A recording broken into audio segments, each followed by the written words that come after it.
আলহামদুলিল্লাহি রাব্বিল আলামিন ওয়াসসালাতু ওয়াসসালামু আলা সাইয়্যিদিল মুরসালিন আম্মা বা'দ ফাআউযু বিল্লাহি মিনাশ শাইতানির রাজীম বিসমিল্লাহির রহমানির রহিম আসসালাতু ওয়াসসালামু আলাইকা ইয়া রাসূলুল্লাহ ওয়া আলা আলিকা ওয়া আসহাবিকা ইয়া হাবিবাল্লাহ আসসালাতু ওয়াসসালামু আলাইকা ইয়া নবিয়াল্লাহ ওয়া আলা আলিকা ওয়া আসহাবিকা ইয়া নূরাল্লাহ। মাদানী চ্যানেলের দর্শক, অনুষ্ঠান নবীর মুখে খোদার আদেশ সাল্লাল্লাহু আলাইহি ওয়াসাল্লাম নিয়ে আপনাদের খিদমতে হাজির হয়েছি। আল্লাহ করিম রব্বুল ইজ্জত জাল্লা ওয়া আলা আমাদের সকলকে কুরআনে মাজিদ, ফুরকানে হামিদ এবং আহাদিসে তৈয়বার শিক্ষা অনুযায়ী জীবন পরিচালনার তৌফিক দান করুন। আমাদের প্রিয় নবী সাল্লাল্লাহু আলাইহি ওয়াসাল্লামের ফরমানে মুকদ্দাস আলিশান হল, আউলান নাসি বি ইয়াউমাল কিয়ামা আকসারুহুম আলাইয়া সালাতান। কিয়ামতের দিন আমার সবচাইতে নিকটবর্তী সেই ব্যক্তি হবে যিনি অধিক হারে আমার উপর দরুদ পাঠকারী হবেন। আল্লাহ তৌফিক দান করুন।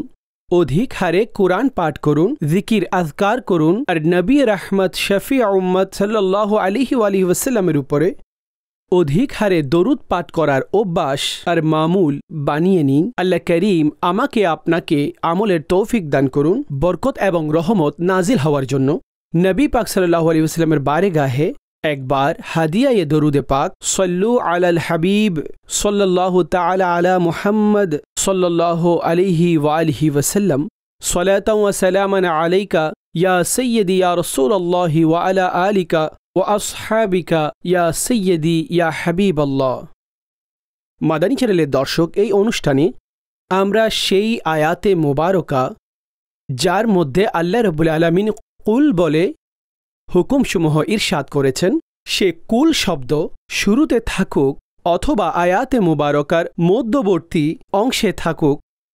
আর আপন হাবিব সাল্লাল্লাহু আলাইহি ওয়াসাল্লামের প্রতি আল্লাহ ইরশাদ করেন, কুল, হে মাহবুব আপনি বলে দিন, আপনি এটা বলে দিন। আজকের যে আয়াতে মুবারকা রয়েছে 15 পারার আয়াত, আর সেই আয়াতে মুবারকার পরে অর্থাৎ এতে কাকে সম্বোধন করা হয়েছে?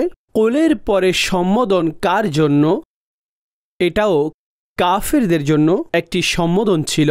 তারা নবী পাক সাল্লাল্লাহু আলাইহি ওয়াসাল্লামের উপরে কিছু আপত্তি জানালো, আর আল্লাহ এগুলোর তাদের জবাব ইরশাদ করলেন। কিন্তু জবাব কিভাবে দিলেন? যে কুল বলে আপন মাহবুব সাল্লাল্লাহু আলাইহি ওয়াসাল্লামকে ইরশাদ করলেন যে হাবিব আপনি তাদেরকে এই জবাব ইরশাদ করে দিন। আসুন প্রথমে সে আয়াতে মুবারকা, অতঃপর তার কিছু প্রেক্ষাপট ঘটনা শুনে আগে অগ্রসর হব। আল্লাহ রাব্বুল আলামিন ইরশাদ করেন, বিসমিল্লাহির রহমানির রহিম, কুল উদউল্লাহ আও উদউর রহমান। ইরশাদ করলেন, হে মাহবুব আপনি বলে দিন, আপনি বলে দিন কি? আল্লাহ বলে ডাকো অথবা রহমান বলে ডাকো, তোমরা যাই বলে ডাকো সব উনারই উত্তম নাম। তোমরা যেটাই বলে ডাকো সব উনারই ভালো নাম। ওয়ালা তাজহার বিসসালাতিকা ওয়ালা তুখাফিত বিহা ওয়াবতাগি বাইনা যালিকা সাবিলা। আর আপন নামাজে না আওয়াজ অধিক উঁচু করো আর না একেবারে আস্তে, বরং উভয়ের মধ্যবর্তী রাস্তা তালাশ করো, অর্থাৎ মধ্যবর্তী অবস্থানে সেটা তেলাওয়াত করা হবে। এইখানে হুকুম দর্শক এই বিবেচনায়, যখন নামাজ পড়া হচ্ছে তো না অধিকতর আওয়াজ উঁচু করবে, এত উঁচু জোরে জোরে পড়া যে যাতে নিজেই নিজেকে মানুষ কষ্টের মধ্যে ফেলে দেয়, এটা নিষেধ করা হয়েছে। আর না অনেক বেশি ছোট হবে, বরং মধ্যবর্তী অবস্থান এখানে বর্ণনা করা হয়েছে। আর মধ্যবর্তী অবস্থা এখানে নামাজের ব্যাপারে কে জোহরের যখন আহকাম নাজিল হলো আর আহকাম বলে দেওয়া হয়েছে যে এই নামাজে প্রকাশ্যে তেলাওয়াত করতে হবে, এই নামাজগুলোতে আস্তে তেলাওয়াত করতে হবে। অতঃপর সুস্পষ্ট হাকাম চলে আসলো, যেমন ফজরের নামাজ, মাগরিবের নামাজ আর ইশার নামাজ, যেখানে কিরাত প্রকাশ্যে পড়া ওয়াজিব, আর অন্যান্য নামাজ যেমন জোহর, আর আসরের নামাজ এগুলো ছোট আওয়াজে কিরাত পড়া এটা ওয়াজিব অর্থাৎ গোপনে। আর এটার সর্বনিম্ন পরিমাণ হলো এটা যে মানুষ এতটুকু আওয়াজে পড়বে তার নিজের কান শুনতে পাবে, এটা থেকে কম হতে পারবে না। অনেক লোক শুধু নিজের ঠোঁট নাড়াচাড়া করে, তার নিজের কানও শুনতে পায় না, তো এটাকে পড়া বলা যাবে না। আর জাহের অর্থাৎ উচ্চ আওয়াজে কিরাত পড়া, তো এটা যেই নামাজসমূহে উঁচু করার অনুমতি রয়েছে সে আহকাম ফজর, মাগরিব এবং ইশার জন্য, আর বাকি 2 ওয়াক্তের জন্য ছোট আওয়াজে কিরাত পড়ার হুকুম হয়েছে।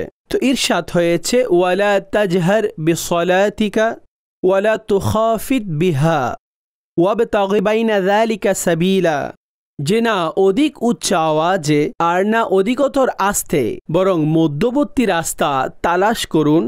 আর অতঃপর ইরশাদ করলেন ওয়াকুলিল হামদুলিল্লাহিল্লাযী লাম ইয়াত্তাখিয ওয়ালাদান ওয়া লাম ইয়াকুন লাহু শারীকুন ফিল মুলক ওয়া লাম ইয়াকুন লাহু ওয়ালিয়্যুম মিনাল যুল্লি ওয়াকাব্বিরহু তাকবীরা। ইরশাদ করলেন আর আপনি বলে দিন যে সমস্ত গোপনীয়তা আল্লাহর জন্য, যিনি নিজের জন্য বাচ্চা ইখতিয়ার করেননি, অর্থাৎ ওনার কোনো সন্তান নেই, কোনো বাচ্চা নেই, ওনার কোনো আওলাদ নেই। আর ইরশাদ করলেন ওয়ালাম ইয়াকুন লাহু শারীকুন ফিল মুলক, আর এই বাদশাহীর মধ্যে ওনার কোনো শরিক নেই। ওয়ালাম ইয়াকুন লাহু ওয়ালিয়্যুম মিনাল যুল, আর দুর্বলতার কারণে ওনার কোনো সাহায্যকারী নেই। ওয়াকাব্বিরহু তাকবীরা, আর ওনার সুন্দর বড়ত্ব বর্ণনা করো, তাকবীর বলো, আল্লাহু আকবার। এই আল্লাহ সবচাইতে বড়, না কেউ বাদশাহীতে ওনার সমকক্ষ আছেন, না ওনার কোনো আওলাদ রয়েছে, না তিনি নিজেই জন্মলাভ করেছেন, না ওনার কোনো সমকক্ষ রয়েছে।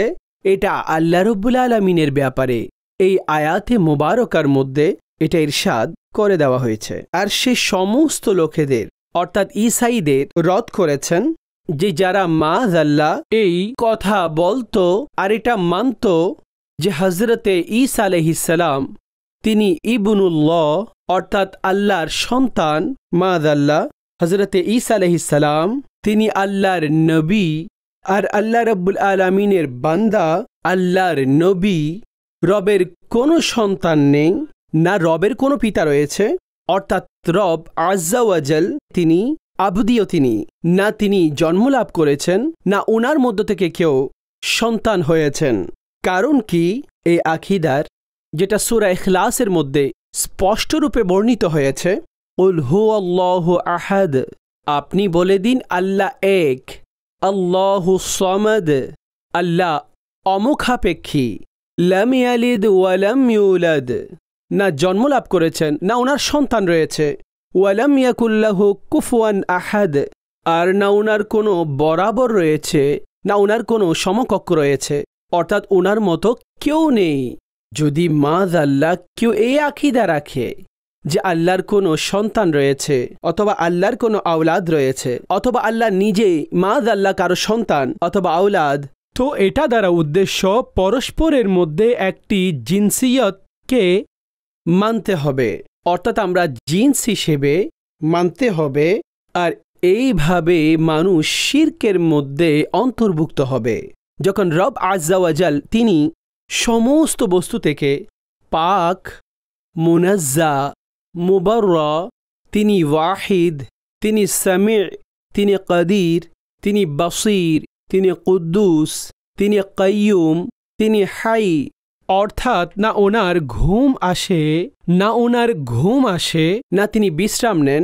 রব আজ্জা ওয়াজাল তিনি অধিকতর জ্ঞাত, জ্ঞান সম্পন্ন, আর আপন জ্ঞান দ্বারা সমস্ত বস্তু সবকিছু সৃষ্টি করেছেন। ক্ষুদ্র থেকে ক্ষুদ্র পিঁপড়ার, ছোট থেকে ছোট ছলার আওয়াজও রব শুনে নেন। আর ছোট থেকে ছোট সেই বস্তু যেটা অনুবীক্ষণেও দেখা যায় না, রব সেটাকেও দেখনেওয়ালা, আলিমুল গায়বি ওয়াশ শাহাদা, তিনি সমস্ত প্রকাশ্য জিনিসকে আর প্রত্যেক গোপন বস্তুকে তিনি অধিকতর জ্ঞাত।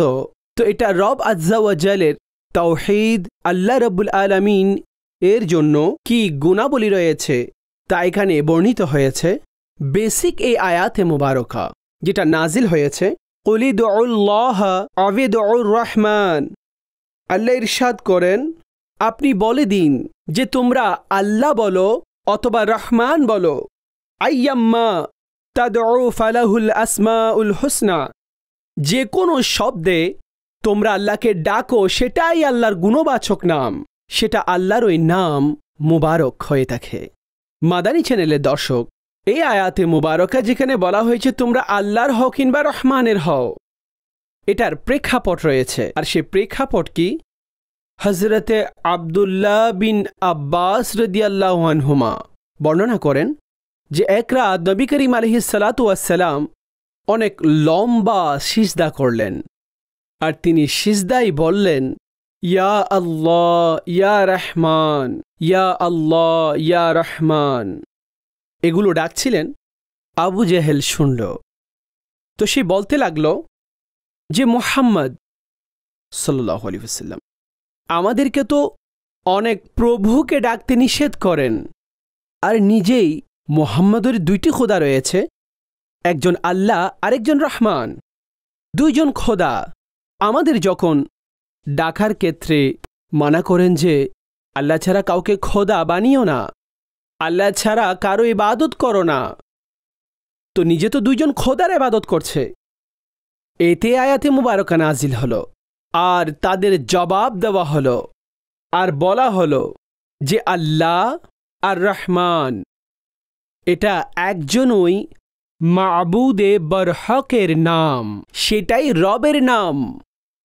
আর আল্লাহ রাব্বুল আলামিনের জন্য ফালাহুল আসমাউল হুসনা, হুয়াল্লাহুল খালিকুল বারিউল মুসাওবিরু লাহুল আসমাউল হুসনা। আসমাউল হুসনা অর্থাৎ ভালো নাম, পবিত্র নাম, এগুলো রবের নাম। পরিচিত যেভাবে আমরা পড়ি শুনি ৯৯টি নাম আল্লাহ রাব্বুল আলামিনের, কিন্তু উলামাগণ এখানে লিখেছেন যে এটার থেকেও অধিক নাম রয়েছে, আর কেউ এটার সংখ্যা ৫০০ পর্যন্ত আর অনেকে ১০০০ পর্যন্ত বর্ণনা করেছেন আল্লাহর নামের ব্যাপারে। অনুরূপভাবে আমাদের প্রিয় নবী আলাইহিস সালামেরও নাম রয়েছে, আর সে নামের ব্যাপারেও এটা বলা হয়েছে যে নবী পাক সাল্লাল্লাহু তাআলা আলাইহি ওয়াসাল্লামেরও অসংখ্য নাম রয়েছে, যদিও বা ৯৯টি প্রসিদ্ধ, কিন্তু এটারও সংখ্যা ৫০০ বর্ণনা করা হয়েছে আর ১০০০ পর্যন্ত বলা হয়েছে, যেটা হুজুর আকরাম সাল্লাল্লাহু আলাইহি ওয়াসাল্লামের নাম মুবারক। তো এখানে এই কথা ইরশাদ করা হয়েছে যে যেটা নবী পাক আলাইহিস সালাম সিজদার মধ্যে বলছিলেন ইয়া আল্লাহ ইয়া রহমান, তো এটা আলাদা আলাদা নয়, একজনই খোদা, ওনার নাম। আর এটা কত উত্তম নাম, তোমাদের যেই নামে ইচ্ছা হয় ওনাকে ডাকো, তিনি একজনই খোদা, তিনি একক, তিনি ওয়াহিদ, আর ওনাকে আমরা বিভিন্ন নামে ডাকি। তো এই জন্য আবু জাহেলের এই আপত্তি সেটা অনর্থক আপত্তি ছিল, বোঝার সেই নিকটবর্তী হচ্ছিল না যে পরিশেষে এসে জিজ্ঞেস করি, এতটাই মর্যাদা যে উনি আমাকে ইসলামের দাওয়াত দিচ্ছেন, আমিও কিছু কথা ওনার কাছ থেকে জিজ্ঞেস করি, আর জিজ্ঞেস করি যে রহমান আপনি কাকে ডাকছেন আর আল্লাহ কাকে ডাকছেন।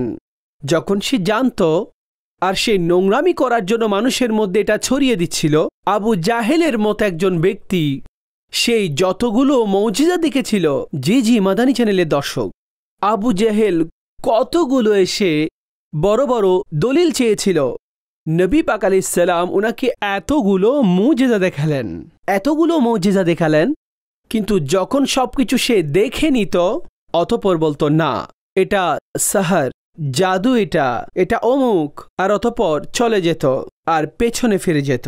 মাদানী চ্যানেলের দর্শক, যাদের অন্তরে আল্লাহর পক্ষ থেকে মোহর লেগেছে, খতামাল্লাহু আলা কুলুবিহিম ওয়া আলা সামিইহিম ওয়া আলা আবসারিহিম গিশাওয়া, তাদের অন্তরে মোহর লেগেছে, তাদের চোখে পর্দা পড়ে গেছে, তাদের কানের মধ্যে পর্দা পড়ে গেছে, তারা এমন বধির হয়ে গেল যে হককে শুনেও তারা বধির থেকে গেছে, হককে দেখেও তারা অন্ধ থেকে গেল যে তারা সেই হকের রাস্তায় চলতে পারল না, আর দিল আর অন্তর হককে মেনে নিতে পারল না।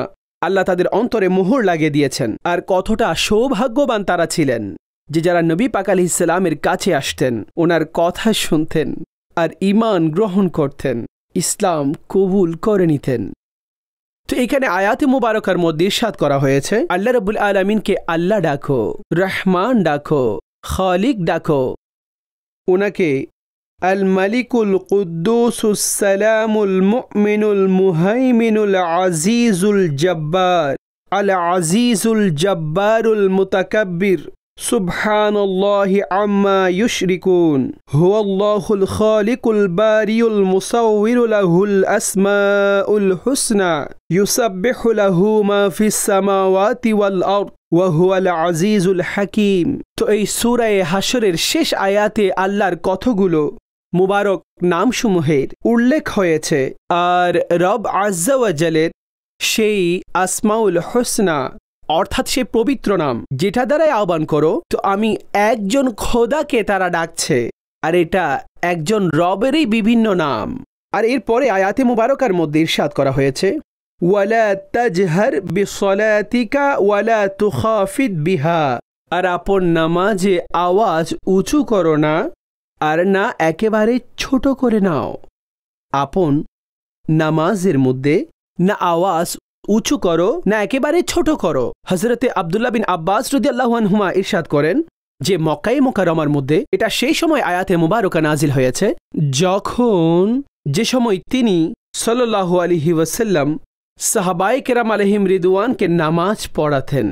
তো যখন ওনার আওয়াজে কোরআনে পাকের তেলাওয়াত হতো আর তিনি কোরআনের তেলাওয়াত ফরমাতেন, সেই সময় কাফেররা শুনে নিত।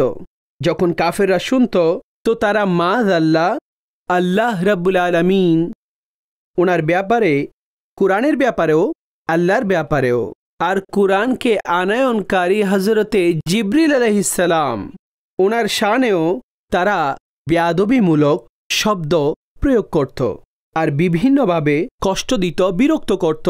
আল্লাহ রাব্বুল আলামিন আপন হাবিব আলাইহিস সালামকে ইরশাদ করে দিলেন যে আপন আওয়াজকেই উঁচু করবেন না, আর না অধিক ছোট করবেন। ওয়াবতাগি বাইনা যালিকা সাবিলা, আপনি এগুলোর মধ্যবর্তী অবস্থান সেটা তালাশ করুন যাতে তারা আওয়াজ না পায় আর তারা আপনাকে কষ্ট দিতে না পারে। অতঃপর বলে দিলেন যে না একেবারে ছোট করবেন, বরং মধ্যপন্থা অবলম্বনের মাধ্যমে নামাজ পড়ুন। এরপর ইরশাদ করলেন, ওয়াকুলিল হামদুলিল্লাহিল্লাযী লাম ইয়াত্তাখিয ওয়ালাদা ওয়া লাম ইয়াকুন লাহু শারীকুন ফিল মুলক ওয়া লাম ইয়াকুন লাহু ওয়ালিয়্যুম মিনায-যুল ওয়াকাব্বিরহু তাকবীরা। আপনি বলে দিন কি আলহামদুলিল্লাহিল্লাযী, সমস্ত ধরনের প্রশংসা সেই রবের জন্য, আল্লাহর জন্য, যে যার কোনো সন্তান নেই। উনি নিজের জন্য কোনো সন্তান ইখতিয়ার করেননি মুশরিকদের মধ্য থেকে আর ইহুদি নাসারাদের মধ্য থেকে। অর্থাৎ কিছু লোক সে সময় তারা এটা বলতো মাযআল্লাহ, ফেরেশতাদেরকে আল্লাহর কন্যা বলা হতো।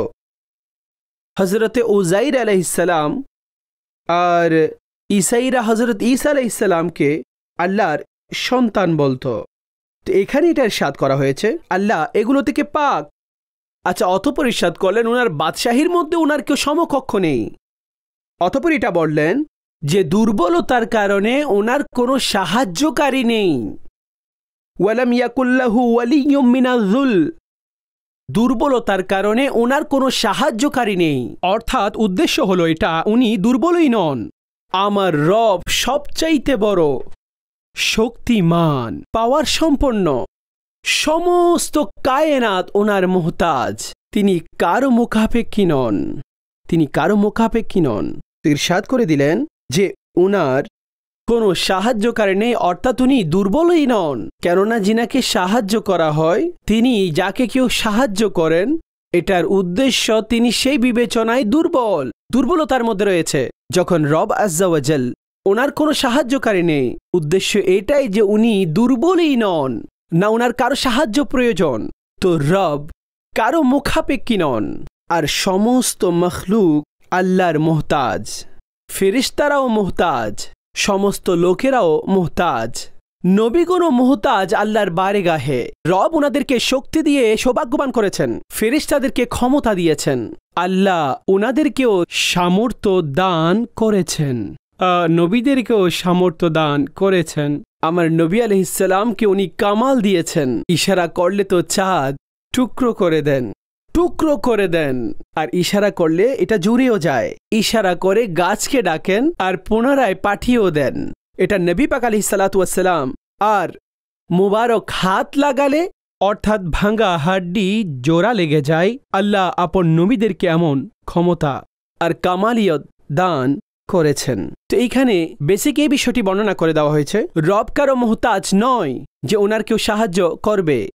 আর সেটার জবাব দিয়ে দিলেন যারা আল্লাহর ব্যাপারে এটা বলে যে হযরত ঈসা আলাইহিস সালাম আল্লাহর সন্তান, আল্লাহর বাচ্চা, আল্লাহ এগুলো থেকে পাক। তো মাদানী চ্যানেলের দর্শক, এই আয়াতে মুবারকা যখন আসলো যে না অধিক উঁচু আওয়াজে পড়ুন আর না অধিক ছোট, না অধিক ছোট, তো এখানে অতঃপর মক্কার মধ্যে যে নামাজ পড়া হচ্ছিল সেটা এই পদ্ধতিতে পড়া হতো। অনেক লোক একটি প্রশ্ন অধিক হারে করে জিজ্ঞেস করে যে 2 ওয়াক্ত নামাজ ছোট করে আমরা পড়ি অর্থাৎ হালকা আওয়াজে, আর 3 ওয়াক্ত নামাজ উঁচু আওয়াজে পড়ি। ফজর, মাগরিব, এশা উঁচু আওয়াজে কিরাত, আর জোহর এবং আসর এগুলো আপনারা আস্তে পড়েন কেন?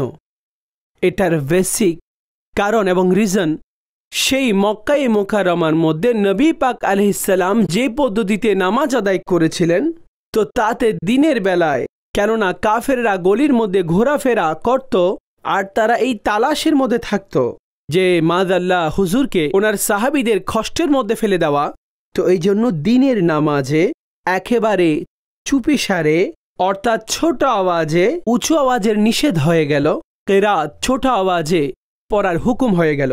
আর নবী পাক আলাইহিস সালাম এইভাবেই জোহর এবং আসরের নামাজ পড়াতেন। অতঃপর মাগরিবের নামাজে এই সময় কাফের খাবার দাবারের মধ্যে ব্যস্ত হয়ে পড়ত, আর হুজুর আলাইহিস সালাম উঁচু আওয়াজে কিরাত পড়তেন। অতঃপর ঈশার সময় হতো, অতঃপর সমস্ত কাফের তারা তো শুয়ে পড়ত, তো ঈশার মধ্যে শুয়ে থাকা, ফজরে তাদের শুয়ে থাকা, এটা থেকে সাহাবায়ে কেরাম আর নবী পাক আলাইহিস সালামের যে জামাত ছিল ওনারাই বেনিফিট পেলেন, ওনারাই উপকার পেলেন যে ওনারা আরামে আপন মর্জি অনুযায়ী উঁচু আওয়াজে কিরাত পাঠ করে নামাজ আদায় করতেন, আর জোহর এবং আসরে তাদের নোংরামি থেকে বাঁচার জন্য ছোট আওয়াজে কিরাত পড়তেন। আচ্ছা, অতঃপর পুনরায় আরও একটি প্রশ্ন আপনাদের মাথায় আসবে, সেটা তো সেই সময় কাফেরদের কারণে এমন হয়েছিল। অতঃপর যখন তিনি মদিনায়ে মুনাওয়ারার মধ্যে আসলেন, ইসলাম বিজয় হয়ে গেল, এখন কেন এমন হয়েছে? তো মাদানী চ্যানেলের দর্শক, নবী পাক আলাইহিস সালামের অনেক আদা এমন ছিল, আল্লাহর এত বেশি সে পদ্ধতি পছন্দ হয়েছে, অতঃপর রব সে আহকামের মধ্যে কোনো পরিবর্তন করেননি। আজ আমরা নিরাপত্তায় রয়েছি, আপন আপন দেশে শহরে নামাজ পড়া থেকে আমাদের কেউ বাধাদানকারী নেই। ঘরে পড়ি কিংবা মসজিদে পড়ি, উঁচু আওয়াজে কিরাত পাঠ করি, কিন্তু আজও উসুল হলো এটাই যে জোহরের নামাজ ওইভাবেই পড়াতে হবে যেভাবে মুহাম্মদুর রাসূলুল্লাহ সাল্লাল্লাহু আলাইহি ওয়াসাল্লাম পড়িয়েছেন। আসরের নামাজ সেইভাবে পড়তে হবে যেভাবে আমেনার লাল পড়েছেন। ফজরে উঁচু আওয়াজে কিরাত পড়ো, কেননা আমেনার লাল সাল্লাল্লাহু আলাইহি ওয়াসাল্লাম উঁচু আওয়াজে কিরাত পাঠ করেছেন। মাগরিব এবং ঈশার মধ্যে উঁচু আওয়াজে কিরাত পাঠ করো, অর্থাৎ আজ আমাদের কোনো কাফেরদের আশঙ্কা নেই, কিন্তু আমরা নবী পাক আলাইহিস সালামের আদাকে আদায় করতে গিয়ে আমাদের জন্য এটাই কিয়ামত পর্যন্ত হুকুম হয়ে গেল। চাই যতই তোমরা নিরাপত্তায় থাকো, শান্তির অবস্থানে থাকো, নামাজ সেভাবেই পড়ো যেভাবে আমার মাহবুব নামাজ আদায় করেছেন। আমরা হজ করতে গেলেও, উমরা করতে গেলেও যখন তাওয়াফ করতে থাকি, আপন চাদরকে কাঁধ থেকে নিচে অর্থাৎ এইভাবে কাঁধ থেকে নিচে করে এদিকে ঢেলে দিই, এই কাঁধকে একেবারে খোলা রাখি। এটা কেন হয়েছে? এটা সেই সময় যখন নবী পাক মদিনা থেকে মক্কায় আসলেন তখন, আর তিনি আপন কাঁধকে প্রকাশ করলেন, চাদরকে তুলে দিলেন আর তাওয়াফ এইভাবে করলেন। এটার কারণ হচ্ছে যে এটাই যে আজ কাফেররা দেখে নাও, আমরা দুর্বল নই। আমাদের মাংস, আমাদের শরীর দেখে নাও আমরা দুর্বল নই। আল্লাহ এটা এতটাই পছন্দ করলেন, এতটা পছন্দ করলেন, কিয়ামত পর্যন্ত আগত হাজিরা এটাই ইরশাদ করে দিলেন, করবে তাওয়াফ এইভাবে যেভাবে আমার মাহবুব করেছেন। আজ আমরা কাউকে আপন শরীর, মাংস এগুলো দেখানোর উদ্দেশ্য নয়, কিন্তু মুস্তফার পদ্ধতি, নবী পাক আলাইহিস সালাম যেভাবে আমল করেছেন সেটাকে আল্লাহ কিয়ামত পর্যন্ত লোকেদের জন্য শরীয়ত বানিয়ে দিয়েছেন। মাদানী চ্যানেলের দর্শক, এই আয়াতের পরিশেষে বলা হয়েছে ওয়াকাব্বিরহু তাকবীরা, আর আল্লাহর সুন্দর বরত্ব বর্ণনা করো। এভাবে আল্লাহ রব্বুল আলামিনের হামদ করা, অধিক হারে প্রশংসা করতে থাকা। নবী পাক সাল্লাল্লাহু আলাইহি ওয়াসাল্লাম ইরশাদ করেন, কিয়ামতের দিন জান্নাতের দিকে সর্বপ্রথম সেই লোকদেরকে ডাকা হবে যারা সর্বাবস্থায় আল্লাহর প্রশংসা করতেন। আর এক হাদিসের মধ্যে হযরতে জাবের বিন আব্দুল্লাহ রাদিয়াল্লাহু আনহু তিনি বর্ণনা করেন যে রাসূলুল্লাহ সাল্লাল্লাহু আলাইহি ওয়াসাল্লাম ইরশাদ করেছেন, উত্তম যিকির, আফদালুয যিকির লা ইলাহা ইল্লাল্লাহ ওয়া আফদালুদ দুআ আলহামদুলিল্লাহ। উত্তম যিকির লা ইলাহা ইল্লাল্লাহ, আর আফদাল উত্তম দোয়া আলহামদুলিল্লাহ। এটা দোয়াও, জি, যখন আমরা আল্লাহর হামদ পড়ি তো এটা মূলত আমরা আল্লাহর বারগাহে দোয়া করছি, আল্লাহর বারগাহে দোয়া করছি। হুজুর সাল্লাল্লাহু আলাইহি ওয়াসাল্লাম ইরশাদ করলেন, আল্লাহর কাছে 4টি শব্দ অনেক প্রিয়, আল্লাহর কাছে 4টি শব্দ অনেক প্রিয়। সেগুলো কোনগুলো? সুবহানাল্লাহি ওয়ালহামদুলিল্লাহি ওয়া লা ইলাহা ইল্লাল্লাহু ওয়াল্লাহু আকবার। এই 4টি শব্দ এগুলো পড়তে থাকুন। আল্লাহর এমন বান্দা অধিক প্রিয় যারা রবকে এই পদ্ধতিতে স্মরণ করেন। আল্লাহ করিম আমাকে আপনাকে অধিক হারে প্রশংসা আর আল্লাহ রাব্বুল আলামিনের জিকির করার তৌফিক দান করুন। দর্শক, আপনারা প্রোগ্রাম দেখেছেন নবীর মুখে খোদার আদেশ পুনর্পাড়ার এই আয়াতে মুবারকার। আজ আমাদের দরস ছিল। আল্লাহ করিম আমাদের সকলকে আমলের তৌফিক দান করুন। আমিন বিজাহিন নবিয়্যিল আমিন সাল্লাল্লাহু আলাইহি ওয়া আলিহি ওয়াসাল্লাম।